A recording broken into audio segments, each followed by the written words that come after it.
ঘুরতে গিয়েছিলাম বাংলাদেশের ঐতিহ্যের এক অনন্য স্থানে, ষাট গম্বুজ মসজিদ। দূর থেকেই এই মসজিদের দৃশ্য চোখে পড়ে, যেন ইতিহাস কথা বলছে। বিশাল স্থাপত্য আর অসংখ্য গম্বুজ দেখে আমি অভিভূত হয়ে গেলাম। চারপাশে নানা জাতের ফুলের গাছ, সবুজে ঘেরা পরিবেশ, আর পাশে বড় একটি পুকুর, যা পুরো জায়গাটিকে আরো মোহনীয় করে তুলেছে। মসজিদের ভিতরে ঢুকতেই ঠান্ডা আর প্রশান্ত এক পরিবেশ আমাকে অন্যরকম অনুভূতি দিল। মনে হচ্ছিল কয়েকশো বছর আগে মানুষেরা ঠিক এখানে নামাজ পড়তো, এখানে বসে আল্লাহর নাম স্মরণ করত। এখনো মানুষজন এখানে নামাজ পড়ে।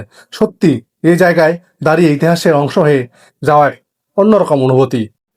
চারপাশের ফুলের গাছগুলো এবং পাতাবাহারের গাছগুলো দেখে সত্যি অন্যরকম প্রশান্তি লাগতেছিল। কত বাহারি রঙের ফুলের গাছ এই ষাট গম্বুজ মসজিদের চত্বরে, যা আপনারা অবশ্যই দেখতে আসবেন এই মসজিদ চত্বরে আসলেই। শীতের সময় আরো বেশি পরিমাণে ফুল দেখা যেত। এরপরে গেলাম খান জাহান আলীর মাজারে। তিনি একজন ধর্মপ্রচারক ছিলেন। তিনি এই অঞ্চলের মানুষের কল্যাণে অসংখ্য কাজ করেছিলেন।